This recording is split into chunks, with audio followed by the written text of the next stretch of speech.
Okay. Okay, we're rolling. Good.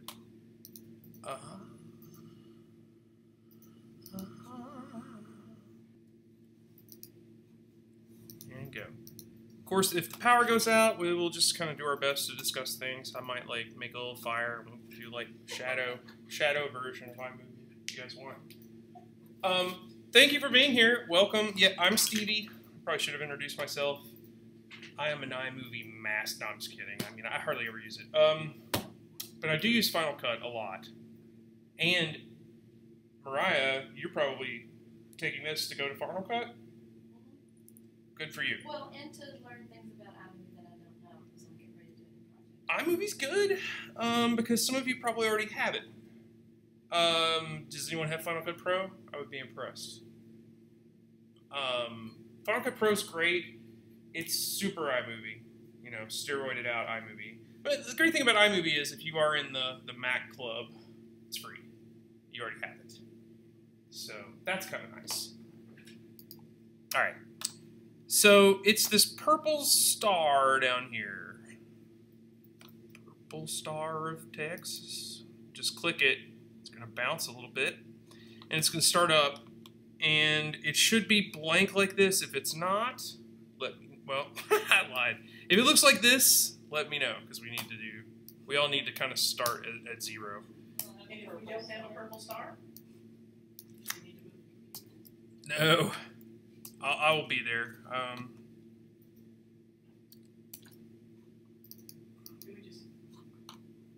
You're good. You're good. I'll be there. Give me 1 second. We're going to get everybody set up. We'll be okay.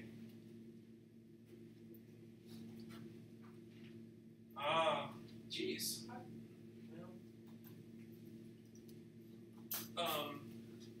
I need to put them down here anyway, so if you wouldn't mind actually, well, that's good.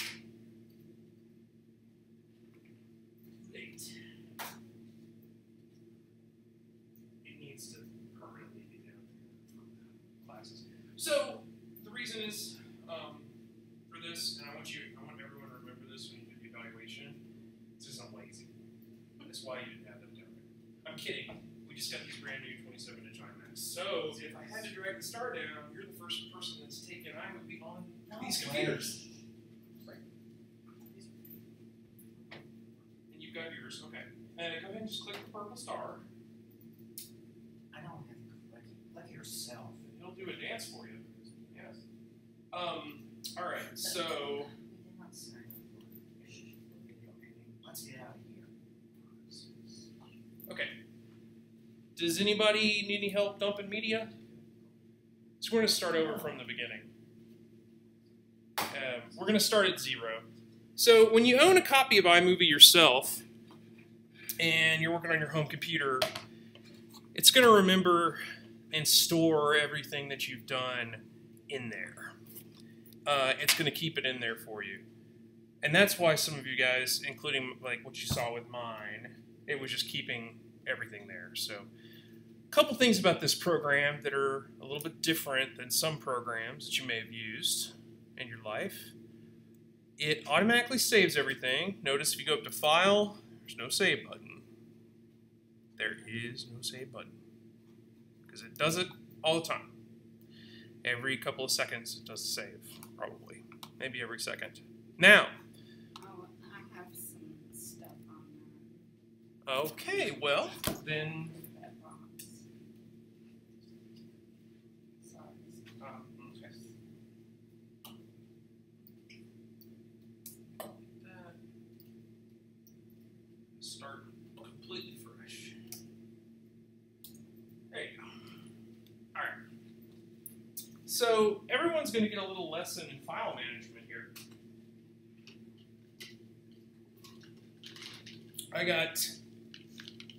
I'll show you a little bit of file management or just file manipulation. Who's never used a Mac before until like tonight?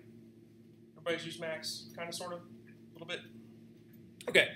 Well, the Finder is this guy down here in the very bottom left. The Finder is a little smiley face fellow. Half silver, half blue. click on that little fellow's face, this is where we're going to find all our files, okay? And we've got pre-collected media up here for you. And we just need to go grab it. And then we're going to import it into iMovie. And then once it's inside iMovie, I'm going to show you around the workspace because to do so with no content is kind of pointless. So let's go ahead and get our materials. So what we're doing here is going to the grocery store. Or if you're a little more, if you're really on the up and up, you're gardening and now you're harvesting what you've sown. We always reap what we've sown, right? So this is getting the materials. Actually, the hunting and gathering would probably be shooting the footage. But if you didn't actually shoot the footage, you still got to get it from somewhere, right? So you're going to be getting it out of a camera or a hard drive a lot of times these days. You're getting it out of a flash drive, of a disk. You could be getting it from a live feed. But you got to get it into iMovie somehow. The raw materials. The grocery list. Okay? Because what we're doing is baking a cake. Making a movie is not unlike baking a cake. Now, the files live on our server, okay? And the server is right here on the left side of this Finder window that we have here. It is called DSADC. I want you to just do one click right there for me. One click and one click only. You should see some of these folders. The important one that you need to see is users, not users 2, but users. I want you to double click on that one. Okay, give it a second. Big, big, big library of stuff. Okay, the one we want to go into here is DS class. I want you to double click there. Okay, and as you may have guessed, now don't do anything in this file until I tell you exactly what I want you to do, please. It is called iMovie Basics, okay? You can look into that folder, okay? And you will see iMovie Basics photos and Japan Summer Festival videos, okay? This is exactly what I want you to do. I want you to do one click on the top one. Then I want you to, with your other hand, put it up on the keyboard. When I click users, nothing's coming up. You need to double click it. I double clicked it. You sure? Yes.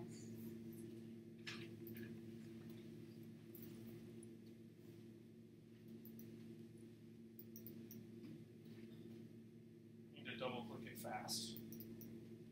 It's not quite fast enough. Faster.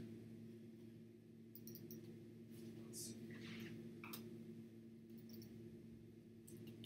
Gotta be real fast. And then you want to go to DS class.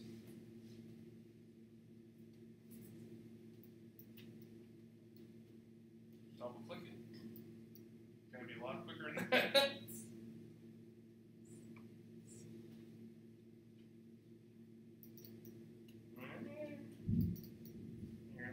Change some settings here for you. Okay. Let's turn it here. Here you go. I don't know who did that, but that was not your fault. Don't click it. There you go. All right. Okay. And inside there, we want a folder called iMovie Basics.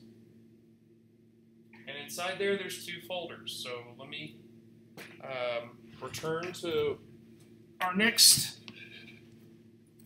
job. Okay. So one click and let go. Everybody should have a nice blue, pretty blue bar going across that file, right? Everybody with me? All right. Now, with your other hand, keep one hand on the mouse, put one hand on the keyboard. And then with that hand, I want you to hold down the command button. The command button is the button on both sides of the space bar. I want you to hold that button, and then I want you to click on the other folder, like so. So now you should have both of them highlighted in blue. Now, don't go around clicking on stuff, because I'm going to tell you exactly what I want you to do. Everybody paying close attention? All right, here's what we're going to do. This is Mac file manipulation. You're going to want to be able to do this if you're going to use a Mac computer. Promise you. Okay, now, we are going to drop them right here. If you know how to do it, go ahead and do it. If you don't, watch me first, please. Okay? Now, watch very closely. I'm going to tell you what I'm doing. I am going to aim my mouse, aim the arrow right on the text. It's important where you aim things. I am pressing the left button down, and I am holding it, and I'm not letting it go. I'm holding that button. Remember we said we were going to the desktop? I'm going to come right over here until I get that nice green plus and 2. Yeah, it's doing stuff, but I can hold this button down all week until I get it exactly where I want it. And now I'm letting it go. And then you should see stuff like this happening. It's just moving those files locally onto our desktop. I don't see the bar on the left that has a desktop and the document's not in it. I've just got the movie screen and the left-hand column. I don't have that other file. One thing I've got on the left is just Okay. libraries. Did anybody get it fine? Okay. Just a copy, but it's there. Well, yeah, it'll take a second. Well, first of all, you got to open that folder up. So I can just drag it to the desktop You can itself. click the arrow or double click. We're in a Finder window, so you want to click on the little guy. Yep, and go back there. All right. Oh, there, I see. That folder. Okay. Now I need you to hold down the command key on the keyboard and click on that one, iMovie Basics Photos. Now you can let go of the command key. You want to click, hold, and drop it right on the Word desktop. The mouse button. Ooh, you already, okay. Go for desktop. Go for desktop. Yep, no, that ain't the desktop. That's applications. Wrong, down, yes. Let go there. Okay. There you go. Anybody else? You getting it? Okay. Good. Okay.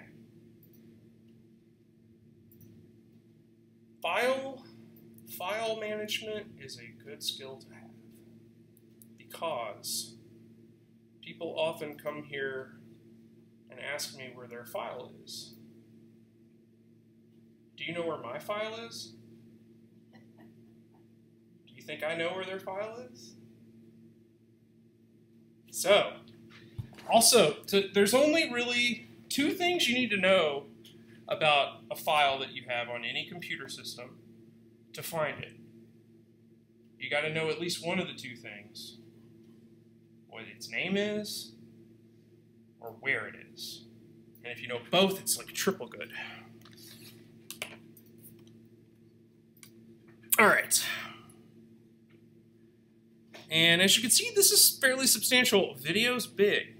Video's time consuming. I'm just going to kind of throw some things out there.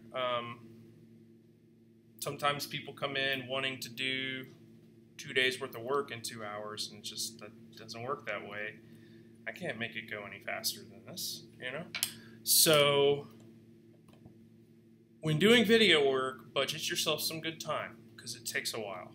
There's a lot of stuff going on in it. It takes a lot of good time. Okay, now that we've got this stuff locally and it's not back there on a server, it's actually on your computer behind that screen right there in front of your face. We're going to pull it into iMovie, and then we're going to talk about iMovie. So, very good. Everybody with me so far? Everybody got the files? Anybody still waiting a minute? 30 seconds. Okay, I'll wait for you. I figured it. Some of you guys got started a little bit after me. Repeat after me. Okay. All right. Good. Now, I will occasionally say, any questions, or does that make sense, or some type of rhetorical statement like that. That's your chance to let me know, because I will make fun of you if it's been 10 or 15 minutes gone by of something, and then you're like, Stevie, I'm back on that step. Because, see, I can't see your screens, and I can't read your minds. So if you get lost, confused, or behind, tell me so, please. I will stop. I want everybody going on the same trail here, all right? There's absolutely no shame in asking me to re-explain something. It just works out a lot better that way. So when I say, hey, are we ready to go on? There's going to be silence, and I'm going to take silence from you guys as a yes. Make sense? Okay. All right. Now, there's another way to do this, but we're just going to go the easy route. If y'all are good with that. So we're going to click this down pointing arrow where it says import media. Everybody should see that. I want you to click that. Okay. Are you in iMovie? Does your screen look like this at all? Okay. Click the purple star again. We got to go back to iMovie. Yeah. Uh-huh. I'm going to click the down pointing arrow. This is the grocery shopping phase. Now, it's got stuff all over the place, right? Like we could pull all kinds of junk into here. Now, does anybody remember where we parked? Yep. Desktop. Yeah, there you go. So we'll go to the desktop. Oh, right there. Look, there's our files. So you want to select them both. You can click over them, or you could click one and hold Shift and click the other, or click one and hold Command and click the other. And then we want to go click Import All in the lower right corner, blue button, Import All, click it. And now we're going to have to wait a minute, so this is a good time for questions. Oh, were you going to say something? Sorry. Oh, yeah, it will be. It will be. Number one thing, please don't let me go too fast. Because we do have a lot to cover, and it is a big class. But don't let me go too fast. For some of you guys, this stuff is already in there, like it was for me. And like I'm ready to go, but for some other folks, I want you to look at these little thumbnails up here, or what they're called, thumbnails. So you're going to see, these are all our different pieces. These are all our ingredients, all our vegetables and our herbs. Well, no, not the herbs. That would be more like the effects and stuff. But anyway, this is like your potatoes, your wheat, unprocessed corn flour, and things like that. Now, if you see any kind of wheel up in the corner, or if you see a little wheel in the upper right corner, I do not have this on my screen, but you may, especially if you're someone I had to bring the star down for. Do you guys see that wheel? It might be right here. Circular wheel. Kind of show you here. I'll import something. We're gonna have to wait a minute for everybody to get it in here. Again, this is the speed of things. It's you know, it's just kind of video slow. You know, takes a long time. Somebody's got it. Someone's got it. Someone knows what's up. I was going to say, I'm really sorry, but I don't know how to turn the volume Oh, down. it's fine. We're gonna be hearing this, so now you know you're fine. I didn't turn anything on. I Just let it go. It's cool. It's not a bother. I just want to apologize if it came on. So if like I wanted to import this one, do you see that little wheel right there? Oh, that kind of. Does anybody see that little wheel right there? Yeah. You see that little wheel right there? Yeah. Now, if you don't have that wheel, great. If you do have that wheel, still great. That's just telling you, that's Final Cut's, I'm sorry, that's iMovie's timer telling you, hey, I'm loading stuff. The way this program works is it lets you continue to kind of work on things while it's still catching up. Sometimes if you go too far, it'll start to, oh, hold on, you know. So this is just a timer. It's just a little clock. Anything you see in here, you don't want to start messing and editing stuff that ain't finished. Now, I don't really need this, so I'm going to cancel it. If you click on it, sometimes it'll also give you 2 minutes. It's telling me I've got 2 minutes to get it. So to answer the question about volume, we are going to want to look at that. that is most easily controlled on your keyboard, okay? There are volume buttons on your keyboard. Does everybody know where the backspace key is? If you look directly above it, there is an eject button on your keyboard, and then directly to the left of the eject button are the volume buttons. Do you see them there? It's F12 and F11 and F10. F10 is mute.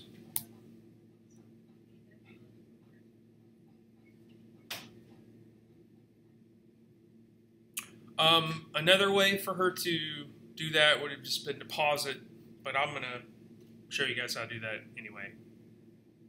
That wouldn't be any way to teach the class without doing that. All right. Any questions so far about importing stuff? Now, like we talked about, this is our stuff, okay? I'll get to what I'm doing here in a moment. I guess it didn't get our audio,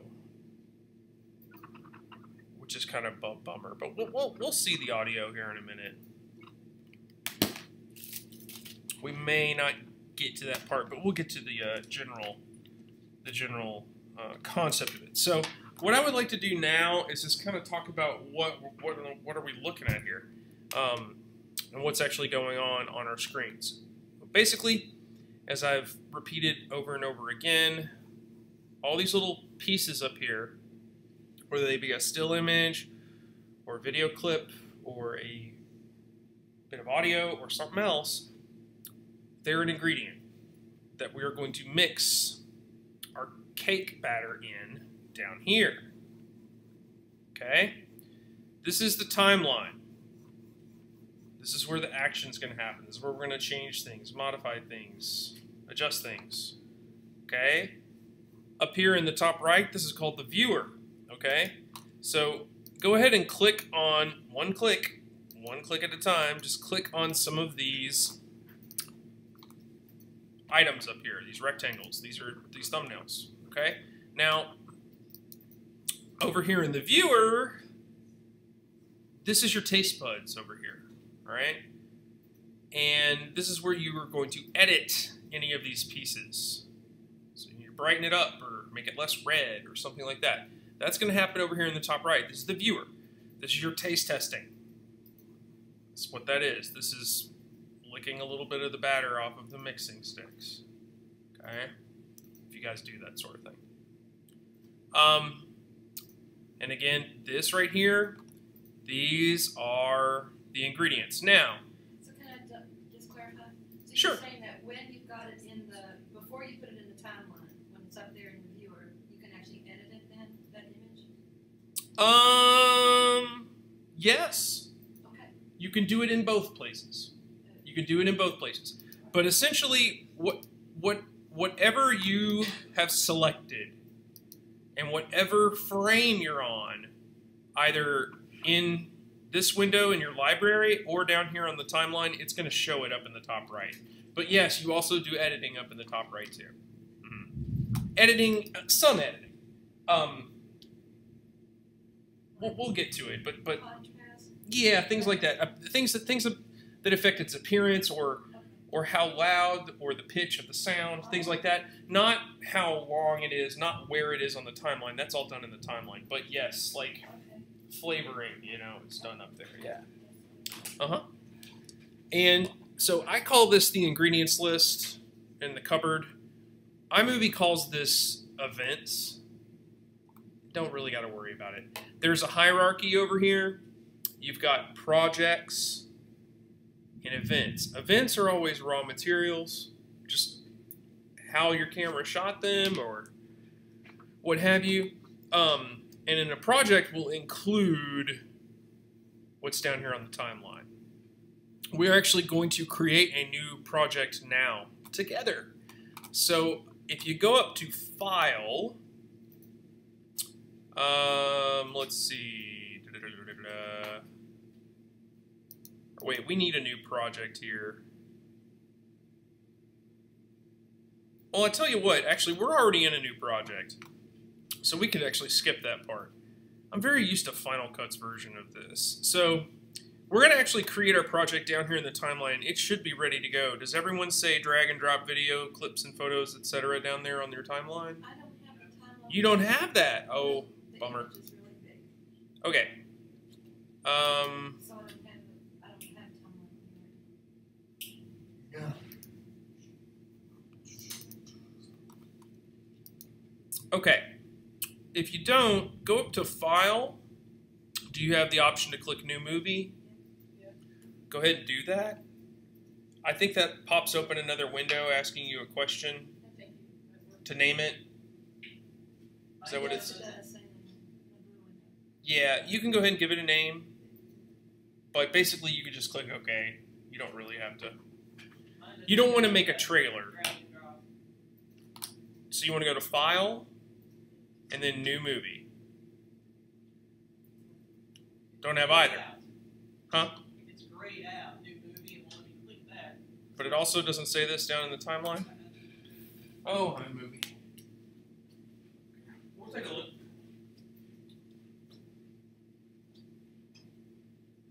Oh, that's weird.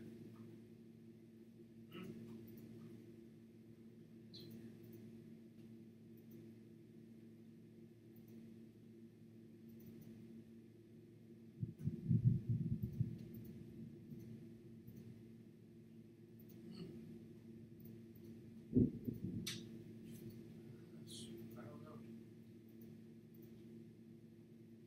There we go. You did have to go back. Okay. So we're all together now? All together.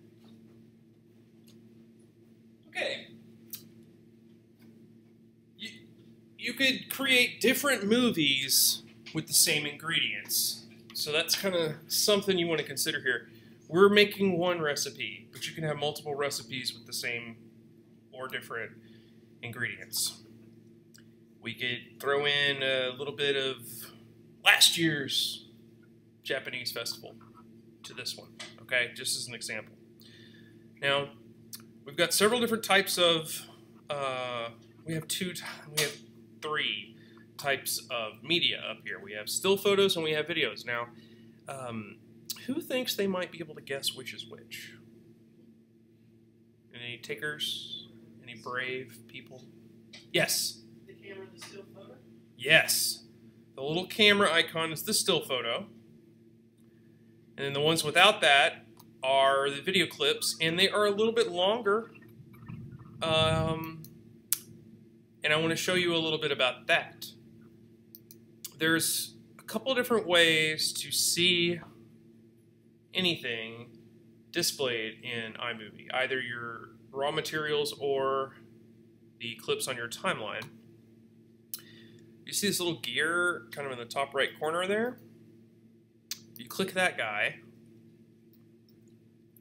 You've got a couple options. Clip size, that allows your thumbnails to be larger or smaller. You may want to see more, and it doesn't matter about detail. You may want to see high detail, okay? I generally keep it in the middle. The one below it, even more important. Watch what happens when you drag that to the right. Anybody kind of see what's happening here? Video files got long, man. So basically, you can go. Let's see. If I go 1 second yeah, they'll be enormously long. So essentially, they're just showing you like a preview of what's happening in that little movie in multiple thumbnails. It's kind of like a little mini comic book of whatever a clip is. So the idea is you can kind of get an idea of what's going on in there. Yeah. And it's really helpful down here in the timeline because sometimes you need to make very precise adjustments, and sometimes you need to see your whole movie. You need to really pull out. So it's big. It's big medicine, guys. This is important stuff. Okay. So let's just start with a. Let's just start with a still photo. Another thing you can do down there is you can say show waveforms, and that's going to include your audio component. And an audio clip by itself would be green, and it's automatically going to show waveforms. Again, that's up under your gear there. I'm going to go ahead and show you even though we don't have anything down there, that slider right there, that's the same as the zoom up here for the timeline. And let's go ahead and put something in the timeline. Let's just take a photo, drag it down here, and drop it. Now, how come those photos didn't get longer when I dragged it? I don't get it. That's right. How long is a photo? One something. It's not. It doesn't have duration. You're right about that, but it does have duration. It's just whatever we decide it is. Oh, okay. So a still image can be as long or as short as you want. Now, by default, I think it's 4 seconds or 5 seconds. So when you hover over them, now here's a little bit. This is sort of like the key legend, kind of what's going on in iMovie. Anything that's yellow, that's what you got selected. If it ain't yellow, if it doesn't have a yellow boundary around it, you don't have it selected. You guys good? Everything okay? Okay. Yellow means it's selected. Now, if you hover over it, sometimes other options will come up, other information. In this case, it's telling us this is 4 seconds long. We can change that several ways. One way I want to show you how to change it real fast is if you just hover your mouse over the edges, like that, you can drag, okay? And while we're looking at that, my cursor is this line here that's following my mouse. This line here, that's called the playhead. Okay, so if you guys remember back to the old VCR days, you know, you had like a 2-head VCR, a 3-head VCR. That's the playhead. That's the frame you're looking at. That's the cell that's going through the, you get it, right? That's wherever you are. Now, on one of these, it's not as important. You're going to have like 30 frames a second going on. Or not 30, yeah, 20 or 30 frames a second, depending. Somewhere in there, 25. So, you know, these are quite a few frames, but like she was saying, it's arbitrary. We can make it as long or as short as we wish, because it's a still photo. So that's a still photo component. Let's bring down a video component. Does everybody feel comfortable about which is which up there? Doesn't matter to me which one you pull down. We're going completely for usability of the program, and this has absolutely nothing to do with aesthetics or art or anything like that. So this is just raw how to use it. So we're not going to be discussing. Yeah, but that's basically just you guys anyway. I can't teach you guys that. I'm a art degree holder, and anyway, that's beside the point. I digress. So do the same thing. Click, drag, pull it down, drop it down there. And you might notice a couple of different things about it. For one thing, when you hover your mouse over it, you may hear some noise. If you don't, turn that volume up because I want you guys to hear it. Now, you'll typically be doing this either in the privacy of your own home or in some abandoned hotel somewhere. No, or here you'll be wearing headphones. So, you know, if somebody came in and was editing and it was like, they're just sitting here like, we would say, hey, we have headphones that you guys can check out. Just for common decency, you know. But you guys can hear it for today. That's totally fine. I want you guys to hear it. So you'll actually hear it scrubbing through. I think there's somewhere in the fine print of the preferences you can turn that off. Another thing you're going to notice is different about the video. It's still got the time up there, but it's got these waveforms at the bottom. That's representing the volume, essentially, and the sounds that you're hearing. Now, there's this horizontal line there. You can hold on that and drag it up and down, and that is going to adjust your overall global master volume range. Okay. Now, How do you get your cursor off of the? My cursor wants to stay on the vertical line. It'll always be on the vertical line, but you see, look, if I go down far enough, boom. I want to turn that into that. Oh, okay. The vertical line will stay there. Yeah, the vertical line's going to always be there. Thank you. Yeah. Oh, no, you're good. Now, you probably already know this, but yellow and red are not good. They're gonna blast out the speakers. You guys ever heard like music that's so loud it's like it's no longer just loud, it's like starting to sound like crap. Yeah, you don't want that. Okay. We may talk about those little buttons in a minute. Don't worry about it for now. I do want to show you some other stuff. So, like I mentioned before, draw your attention to this spot right here.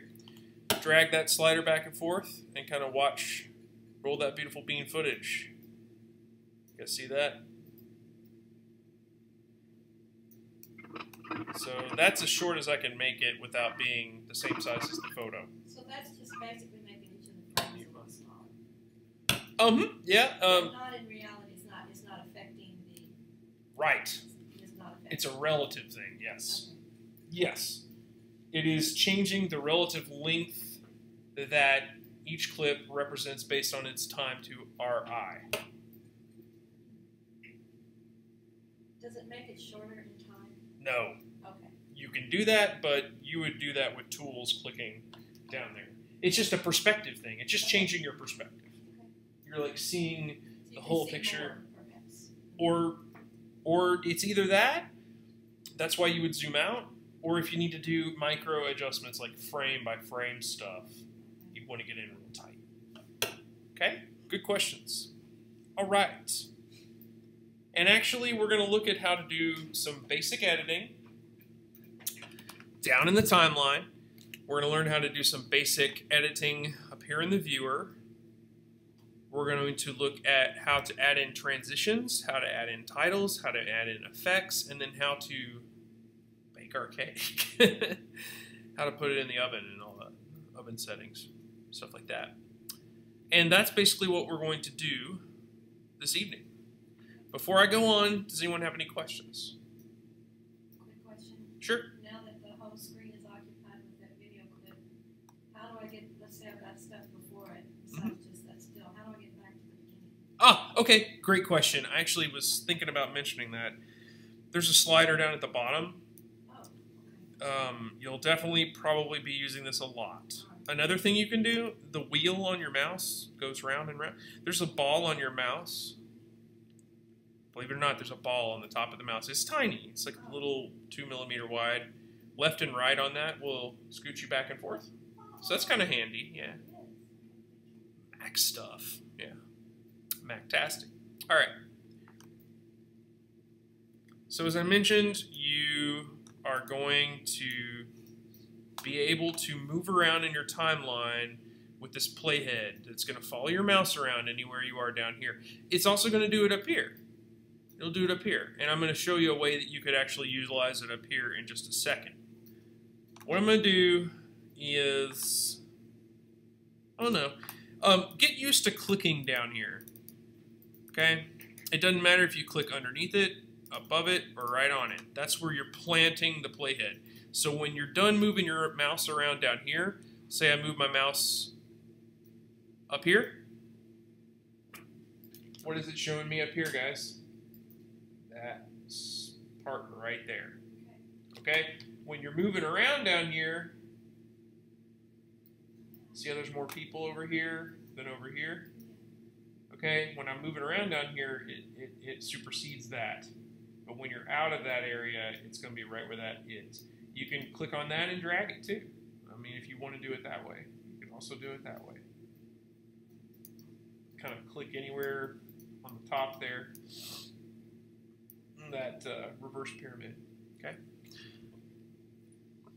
And things also snap to your playhead as well. Okay, they'll like line up with it automatically like a ruler. Now, the first thing that you can do with video clips that I want to show you is you can stretch them and you can shrink them. Now, they can't get any bigger than their maximum size.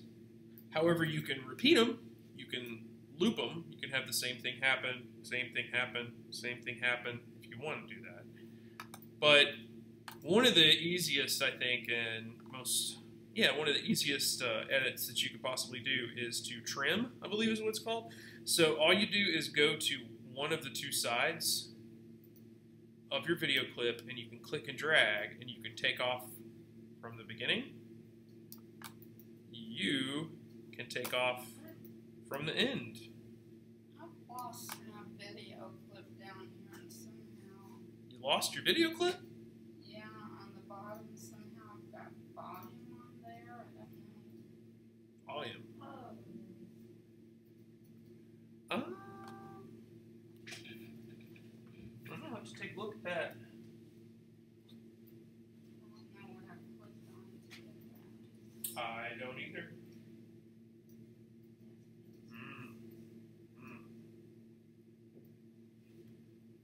See some stuff. That is kind of strange. So, what was the last? Did you have a video clip at one time? I have it. Yeah, I have it down here. Okay. I don't know. So I'm trying to bring it back down here. Looks good. Now, did you by any chance click that? Which does that?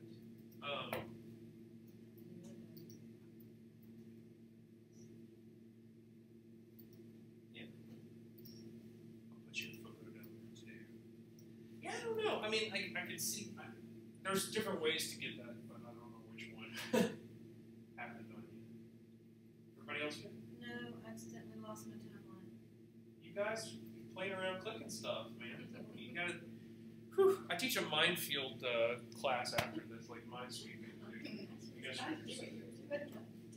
I used to have more students than I have now. But I only have good ones now. They're really good students. I don't know what you did. I don't know. Oh, I think you just maximize this. No, that's super full screen. Yeah. I think I can go up to here too. I think we can do a default.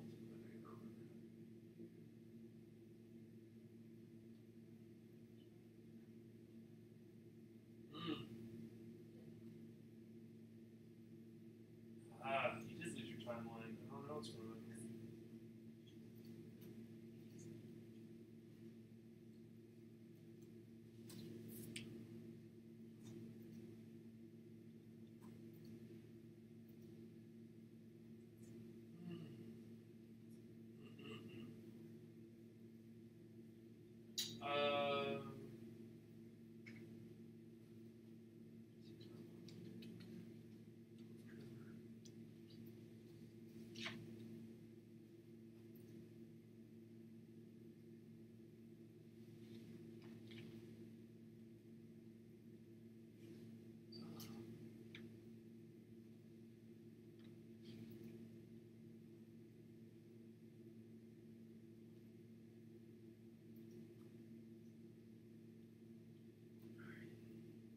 I think last time you had me was that?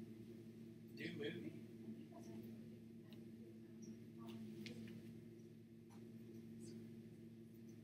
I think we gotta open your project back up.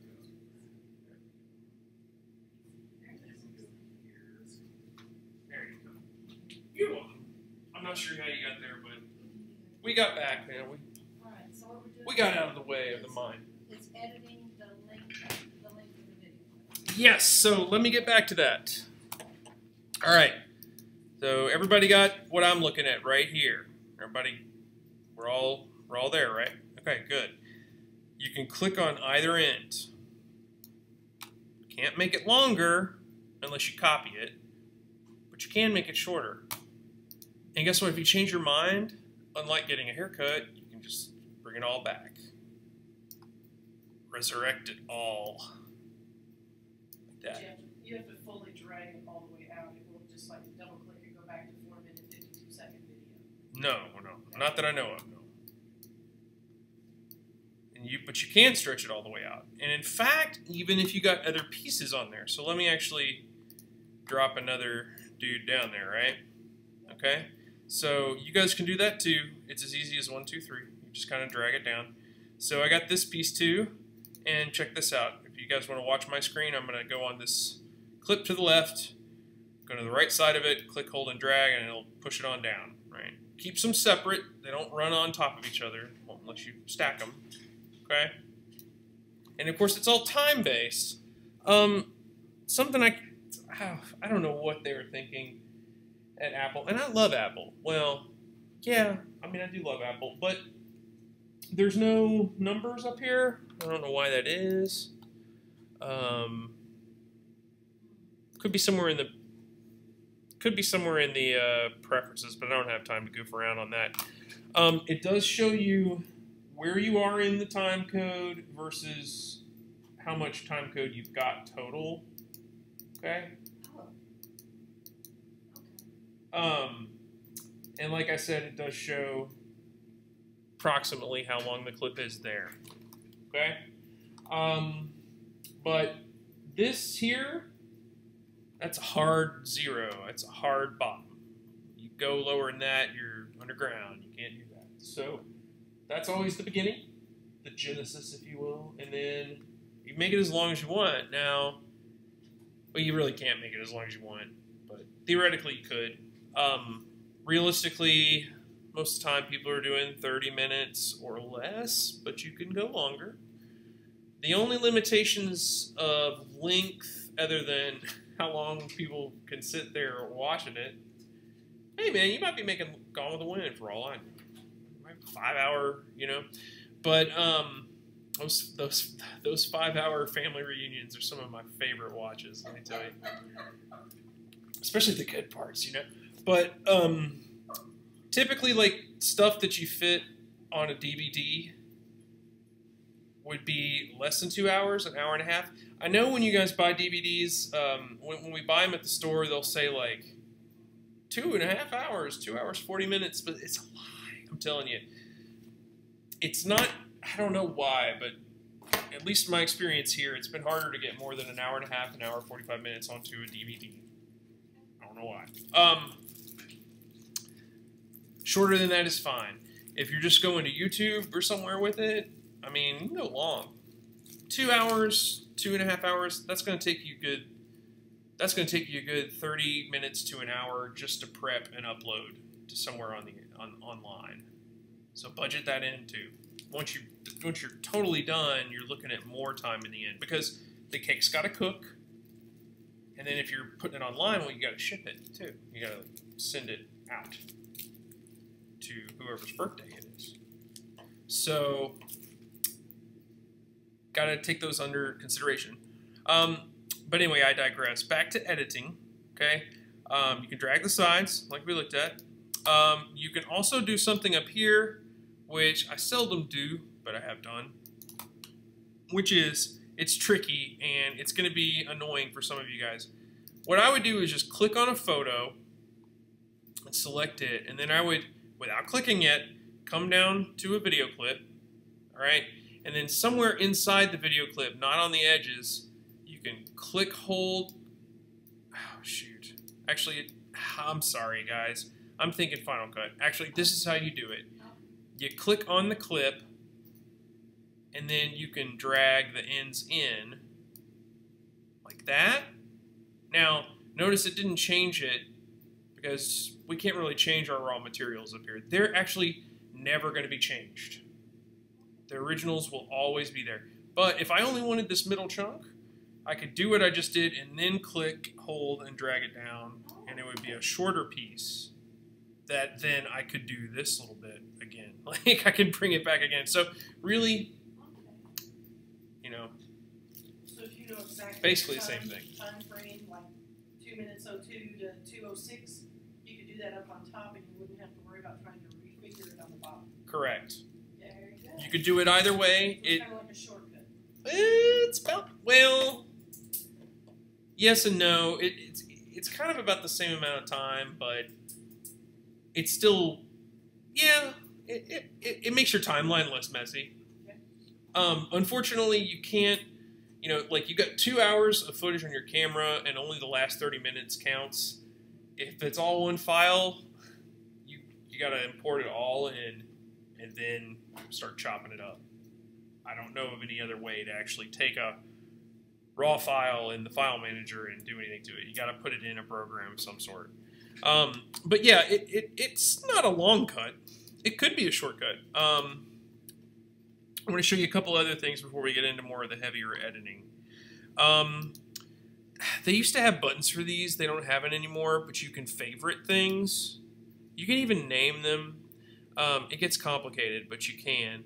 And that's where it says here up in search. Like, that's where that would come into play. Like, if they had a name, you could type in the name and find it really fast. You can also favorite them and reject them. To favorite a clip, it's not that little plus. I believe it's a right click.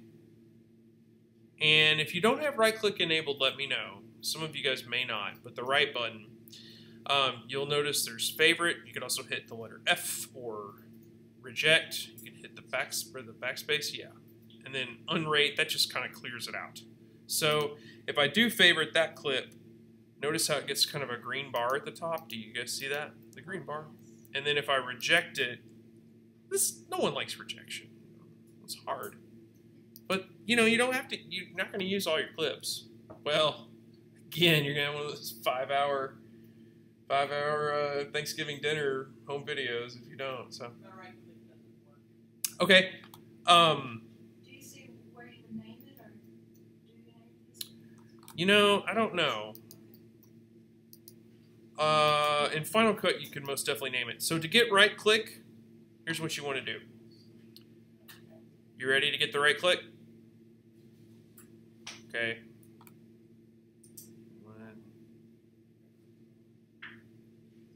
Who said they didn't have right click? Me, but we're working on it. Okay. I'd like to hear it, because mine isn't enabled. All right. You want to go to System Preferences, which is down at the bottom. It's a silver gear in a silver square. Click that. Okay, and then you're going to get this screen up. You want to click on Mouse. And then you've got options. I would recommend the settings that I have with secondary button on the right. Again, newish computers, so some of them still have it off. It's ridiculous. Ridiculous. One button. Ridiculous. Thank you. And then you should have right click. Right click's handy to have. Like, you'll notice if you come down here, it gives us a lot of options. And I'll talk about some of these in a bit. So that's another way to sort of sort things and get things in order up here. There's other ways, but honestly, iMovie's kind of not so great at that particular skill. Final Cut is a lot better. But anyway, I feel like I'm like really talking up Final Cut, but okay. Well, let's see. I want to show you how to do something else. What if I just wanted to cut the middle of this clip out? Oh, you'd already thought of that? I was wondering. Yeah. No, it's I would wonder it too. So what I'm getting at is I can't get the middle of this thing out without I can't get the middle of this out by just dragging the sides, because then I have the middle. I gotta know I want not that, right? I'll show you how. Unfortunately, there's no blade tool in here. That was Wesley Snipes' favorite tool, but there is a way to cut the clips. So sort of like, think of it using like a safety razor. So what you want to do is put your playhead anywhere. I'm going to make 2 cuts. I'm going to show you how to make these cuts. You do it with a right click. See, I was thinking about that. I was making sure you guys had that right click option. And do you see split clip? Sort of like having a split lip. Click that, click split clip, and it chops it, right? So then come over a little way over here, right click. And, well, you gotta have your playhead down there, right click, and then split clip. Now they're all independent. And now I can do this. I can take this middle segment I didn't want, and then I want to hit either of the delete buttons, either the little one or, actually, it's not true. You have to hit the big delete button, which is the backspace key. On a Mac, they call it delete, but it's like a big delete, right? Woo, it's gone. But guess what? As you may have guessed, check it out. Ooh, I can have 2. It's like you kill one and 2 up, you know. It's like, All right. What the movie started playing, and I can't get it on. Well, if your movie's playing, and we'll get to this stuff, but there's Okay, well, I couldn't do that. I couldn't do the last cut because I couldn't. your movie was playing. I got it. On that note, there's a couple ways to play your movie if you don't just want to scrub around, but you actually want to see what it looks like, right? I'll just go ahead, now that it got brought up, and show you guys, if you don't already know. So there are controls up here, play and pause right there, right? Fast forward will take you to the next clip or the clip before. Of course, you can do all this by hand, just clicking down in the timeline, okay? And then my favorite way of doing it, I almost never do it there, spacebar is play and pause. The origin of this piece actually comes from Yake Island. And there you go. Well, that's, Yeah, not bad. I didn't get the part about cutting out the middle of the Okay. because I got lost in the thing playing. I can show you again. It's pretty easy. Okay, so I'm gonna cut out this middle segment. Come over here to the left. Right click right on top of that playhead. Click split clip. Yeah, now I'm not getting. Now I'm not getting this menu with the right clip. Are you okay? Are you right on top? Have you clicked and selected the clip? You want a yellow bar all the way around that clip. All right, do that, and then right click on it. So you selected in the bottom, in the timeline rather? Well, yes, this is all done in the timeline only. How do you select in the timeline? You click on it, like we've been doing, like that. Just click on the clips, like click, click. I'm clicking on the clip, and there's no yellow bar. Really? No. Oh goodness. That's weird.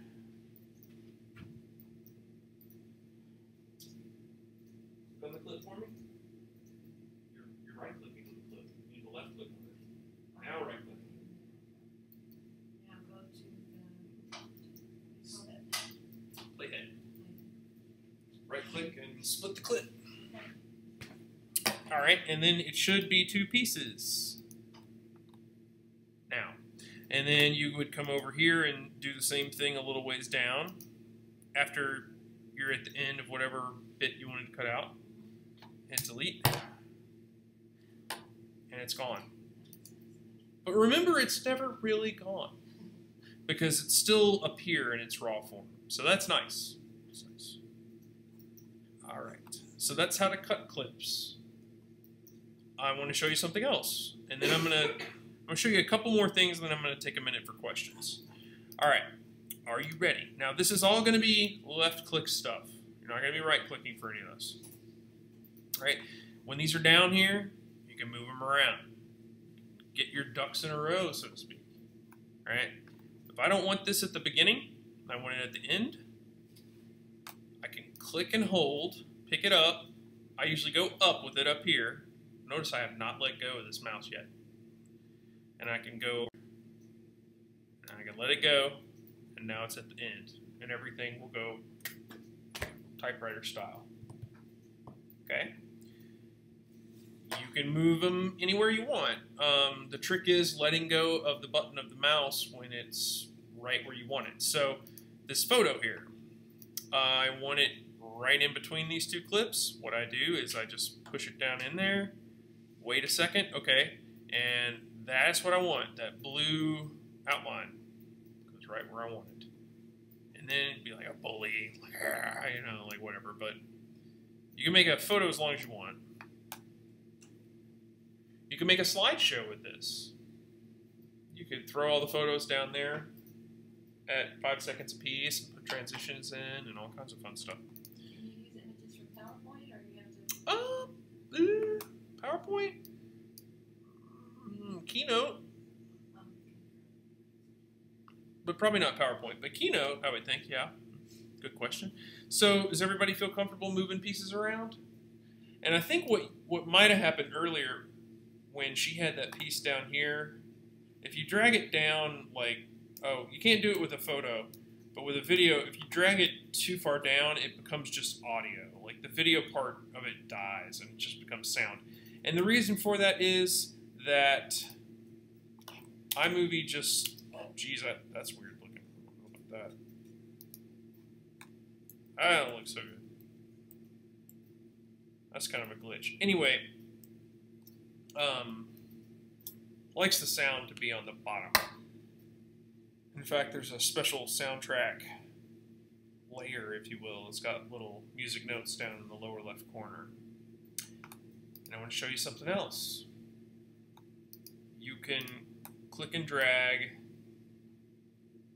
one above. So you can have two, one on top of the other. Or you can take a photo and put it above. But you can only go one layer up in iMovie. You can go a lot of layers up in Final Cut if you want to. So what's the point of doing that? Ah! I was hoping you would ask. Well, lots of things. For one, you can get both the soundtracks going at the same time. No, I'm just kidding. So what's going to happen is whenever you've got two on top of each other like this, if you've ever had Adobe Photoshop or used that, same principle. Whatever's on top is on top, literally. It's closer to your eye. And something underneath you're not going to see if it covers it up all the way. So, something... Like a layer. Yes, exactly like that. But something that you can do that we'll look at in a minute. I'm going to show you how to do this in a minute, but I'm just going to demonstrate here because you asked. But you could do something like, oh, wait. It's hard for me to remember how to do this sometimes because I use so much Final Cut. Oh, there it is. You do? Well, I see that's some of the editing that you can use to do in the top screen. Here's the point, though. Do you see that? Mm-hmm. Like picture in picture? So I'm going to leave the mute on, but watch what happens here. Look, see, I got video here, got a different video here. You see this on the news every night. You can do this too. Isn't that awesome? Not just, you know, Aaron Burnett way out in front, you know. I mean, you can do this too. How did you do that? I'll show you. Okay. I'm going to have one step at a time. I'll show you. But that's one of the uses of having them layers. stacked that way. Okay. And it could be a still photo. You see that a lot, you know, like whatever the reporter is on the phone, they'll have like this horrible old picture of them, like name tag style pictures. Those are, I got a great likeness of me and my double chin. All right, so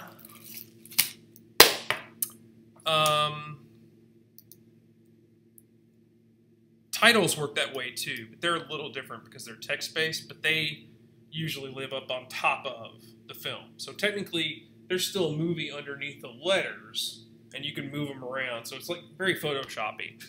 But you can also do it with images, yeah.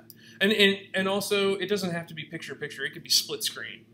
You know, you could have like the phone conversation style movie with both people on there too. Okay? Which is pretty neat that it gives you all that capability just in iMovie.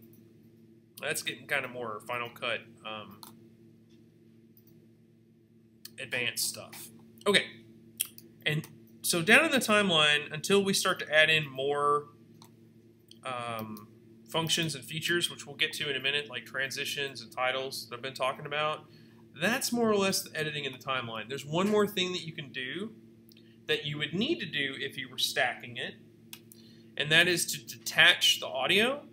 So let's say I do have these two pieces up here, but I don't want, you're probably not going to want two main audio lines going. I mean, depending on what you're making, you may have multiple audio lines, but you're probably going to want like a music and a dialogue, and not like two music and three dialogue. That just wouldn't sound good. Just like this doesn't sound good. Well, that's debatable, but it might sound better if it was just one. So to do that, you can actually separate the video and the audio, although they will stay linked temporarily. until you unlink them. So to show you how to do this, everybody can do this. It doesn't matter if you're doing the one on top or not to me, but just go to any video clip, right-click on it, and go down to Detach Audio. Click that, and you'll see that now they are two separate pieces. Oh, and actually it did not link them. So if I wanted to move them, I would have to hold down Command and click on the other one, and I would have to move them in conjunction like that. Now usually what you would do is, I just want to see that, I don't want to hear it. You would come down to the green part, which is the sound component, and you would delete it. Or vice versa, if you just wanted to hear something and you didn't want to see it. Right-click, detach audio. Yep. And you would do that to the whole selected piece. Yeah, you'd have to. Yeah. But you can only do that, of course, to video because pictures don't have sounds. But they are working on the smell feed. In my mind, in my own world. Yeah. Okay. So when I did that, I ended up with the whole audio bar like underneath it's now like third layer that's on the bottom. Yep. Does that make sense? That's exactly how it works. Yep. Mm-hmm. And if you see it there, it just means it's temporarily detached from the video. It's pretty much for a one-way trip, I think. Yeah, I don't think there's any way to get it back. Irreversible, I'm afraid. All right. But, you know, sometimes you need to do it. And you know what? You've still got that audio up here. Right. Again, everything you're pulling down is a copy. Yeah, you're never hurting anything original, so that's cool. And it's also saving all this for us all the time. So if the power went out, we're good. So were you going to tell us how to put that clip in the how to put that little picture on top of the picture? I will, yeah. We got a lot of stuff before we get to that part. Okay. Oh, thank you. Appreciate your time. Oh, absolutely. All right. I will get there. I will get there. We got a lot of more basic things to cover first, though. That's fine. All right. Any other questions, though, before I go on? Anything you'd like me to repeat or hover over again before we go? Okay. I'm going to continue. We're going to do some editing. This is kind of fun for you, I think. And that's going to be done a large part up in the top right. I would usually edit stuff once I've got it down in the timeline rather than up here. But you could do it the other way. You could edit up here and then pull it down the timeline once you've edited it, and then edit it more. But basically what I would like you to do, let's start with a photo. Does everybody have a still photo down in their timeline? I want you to select it. Get it nice and yellow. Alright, so we're going to talk about still photo edits, then we're going to do video edits, and then we'll do audio edits. Okay. So, it's going to be done up in the top right in the viewer. Quite a few things that you can do. Notice these black bars on the sides, of mine anyway. That's because of the aspect ratio. You know, everything's all widescreen these days, and this photo is not. But you can crop to fill, and I'll show you how to do that. So I'm just going to go from left to right. We're going to talk about all of these that matter for this one, and then we're going to talk about a few more in addition to all these for a video clip. Okay? This is sort of just like micro Photoshop inside iMovie. More precisely, it's Photos. It's the Photos app. Who has an iPhone in here? Anybody? iPhone? Okay, yeah. So it would be a lot like that. Not exactly, but similar. Okay, the first one is this magic wand. That is an auto enhance. What does it enhance, you may ask? You're putting the creation of Steve Jobs in the driver's seat there. Sometimes it's good. Hardly did a thing to mine. So I almost always do manual personally. Okay, so that's all that one does. Auto, whatever that is. This first one here is your color balance, and a lot of this is white balance. Skin tone balance it's kind of strange, and it's kind of a nebulous concept because it's Skin color is so subjective. But white balance, not as much. Is anybody in here a photographer? Anybody do any white balance work before? Yeah? The white balance is basically just whatever your purest white is. So if you click that button, I won't spend a ton of time on it, but hey, just start clicking around on different stuff and see what happens. But basically, it has to do with what your purest white is, okay? And it's still nice and bright and white, but there's different balances for it. It can be kind of warm, it can be cool, all that kind of stuff. Now, there's other better ways to warm or cool the image, but this is white balance. To tell you the truth, your camera probably already did a decent job of doing this if you've got a modern digital camera, okay? Skin tone balance, the same thing, but it's for skin tone. Again, kind of weird. Match color, let me show you that one in a minute. So we're going to go ahead and doctor this one up. Then we'll pull another one down and I'll match it. I'll show you how to do that, okay? But match color is basically when you've got 25 clips that all need the same treatment. They're all too dark. And they may need some individual stuff, but common among all of them is they need to be brightened up. You can just do it once, and then you can say to all of them, do the same thing that I did to that clip to all of them. Does that make sense? And we'll look at that, but it's sort of a time saver thing. All right, and of course auto, that's safe too. That'll do an auto white balance. Again, that's what your camera hopefully already did. And unless you messed up, I'm kidding. There's no such thing as messing up. I mean, have you guys seen all the pictures of Bigfoot? Most of them aren't that good, you know. But like the good ones, though, really show his true nature. Okay. The next one is the little painter's palette, and this is a fun one. So this is like your levels, your brightness and contrast, and your saturation, and your temperature. Okay. So we'll just look at it from left to right again. Levels are divided up into shadows, midtones, and highlights, which are represented by these nodes, these three here. And then the two in between, this is going to be your contrast. So first of all, the two in between, if you drag them around, you'll see exactly what they do, right? And then the others, that'll brighten it up. If you drag the shadows up, you're brightening all the shadows, or you can darken all the shadows. You can dim everything. You can dim your highlights. But most of the time, if you just want to brighten or darken it, I would start with the middle one, okay? Because then you're not really changing the range, you're just changing the ratio. Does that make sense, my friends? Awesome.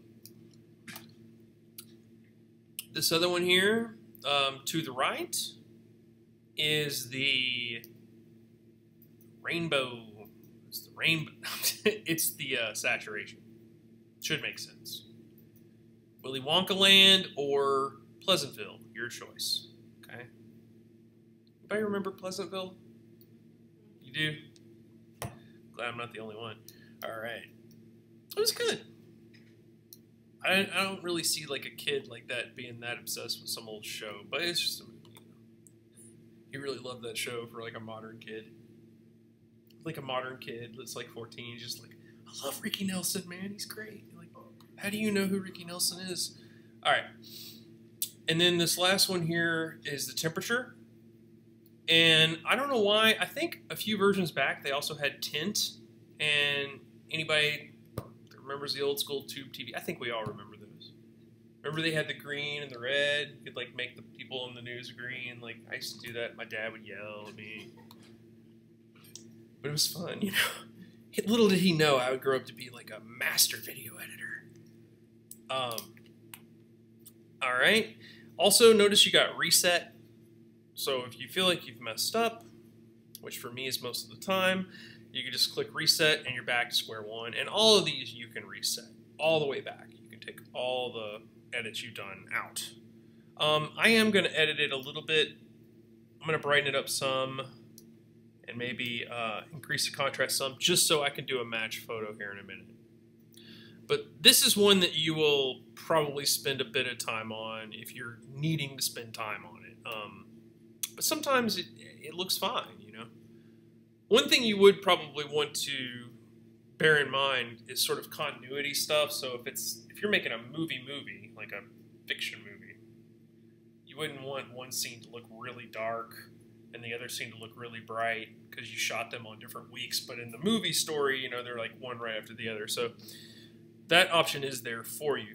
The other one, cropping, this is a bit more important, I think. This is something that you will definitely probably use a lot more with still photos. So click that one. It's the two chevrons kind of intertwining. That's the crop.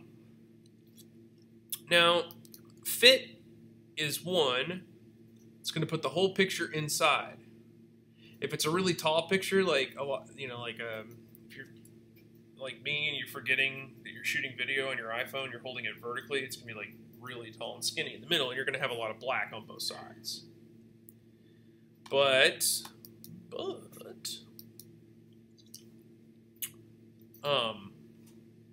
I didn't mean to do that. Let me go back. Okay. You can do crop to fill. Okay, and that's going to crop out some stuff, like her top there, and crop out whoever's finger that was, which is probably what you want. You can drag this around too. Like if you wanted a black border, like why would you want that, right? Crop to fill. Or you can have smaller than that. Like if I want to get real up close and personal with this building over here, UK, whatever that is, like, I don't know, McVeigh Hall or something. Administration building that burned down. You can do that. Then click the play button and whoa, you know, like that's all. If you want to do it that way. Oh look, there's Lee Harvey Oswald. Has anybody been to Dealey Plaza in Dallas? It's, yeah, they got the X on the street. Yeah, it's pretty intense. Yeah, and there were like all the sideshow people like trying to sell you all this like conspiracy stuff. It was funny. Okay, and then Ken Burns. Does anybody know Ken Burns, the famous documentarian? You got an option for him too. You're going to need to be on. Shoot, I don't. Keeps switching on me. Sorry. Okay. Now with this one, it's sort of like having crop to fill, except you go from one crop that you decided on to the next crop that you decided on as the photo moves. So, as made famous in a lot of his documentaries, it gives a little life to a still photo while you're watching. In the Civil War, he didn't have any video. He had to shoot. Yeah, there's a lot of narration to go with still photos and letters and stuff. So. And so you've got your start, and then if you click into your other box, you've got your finish. It's kind of showing you an arrow of what it's going to do, so it can both do a zoom and a pan. All right, and it's going to go the speed that you have decided on your length of time for your photo. So here's sort of like what it would look like the way I just had it set up, like this. See how it's kind of slowly going up? And then we all began to march for Fredericksburg, Chancellorsville. So when you, after you selected your beginning and your start and your finish, how did you then sort of say, okay, I'm going to keep that? It automatically will. I don't think you actually need to click anything. You just don't move it anymore. And it stays. Again, you can reset it. You can reverse it. That's what these little two chasing each other arrows do. Excuse me. And you can also, you can rotate any of your pictures. They're also part of the crop. So you can do that if you wanted to. If you didn't already have them rotated beforehand with something else, you can rotate them. Or have upside down if you want. All right. Any questions on that part? We're gonna skip ahead a bunch of these because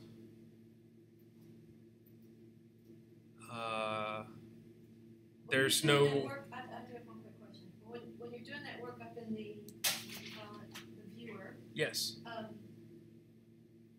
does what you're working on up in the viewer have to already be in the timeline? No. But I would recommend it. So move it to the timeline, then edit it in the viewer. Well, it's just, it depends on your workflow, but I like that method better. All right, so that's good. Like if I wanted that to be black and white, you know. The other thing is that, it doesn't always reflect what you've done to it down here in the timeline. So notice how that's black and white, but look, it looks like the same old clip that's up here. So that's why I usually edit it down here so I don't go back up here and find myself surprised that I've changed my raw material, because I might want normal picture here. I might want it down here. You know what I mean? Yeah. But really, you could do it either way. Excuse me. Okay. Now, these features here are not an option for... I'm actually not going to do that because I want to show you some stuff. They're not an option for a video because the video doesn't have sound or motion or anything like that. But there's one over here on the right, which is the clip filter, and you do get that one. Those are like special effects filters. It's like Instagram, right? Clip filter are any of these effects you can put on them, like vintage. Ooh, that's cool.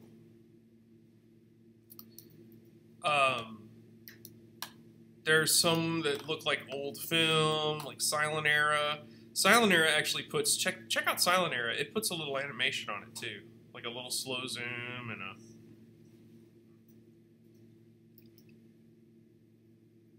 some fuzz. So some of them are a little more complex than you might think, and they even have a little motion built into them. Some don't. Some are just plain goofy. Okay. You can also do these to video, so we'll see that in a minute. And there's no audio effect here, but there will be on video. All right. That's clip filter. Unfortunately, I don't know of a way to have more than one kind. But there may be a workaround, but I don't know.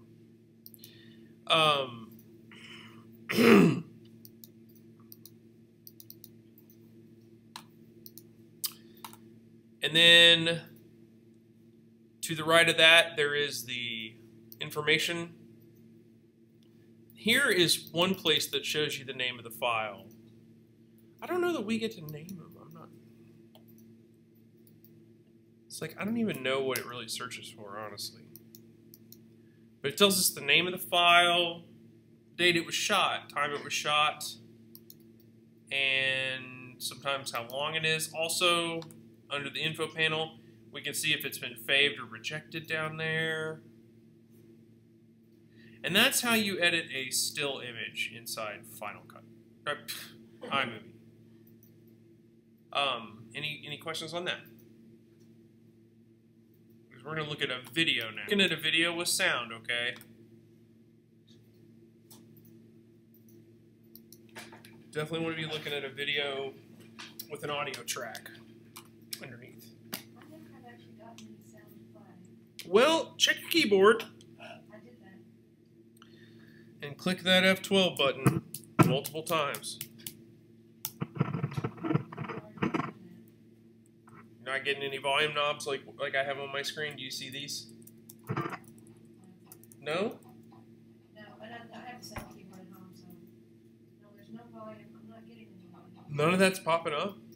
No, it's not. That's weird.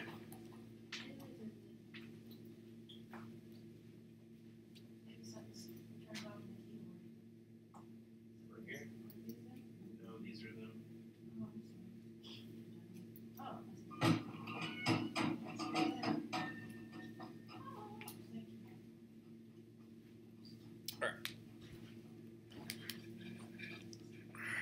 So,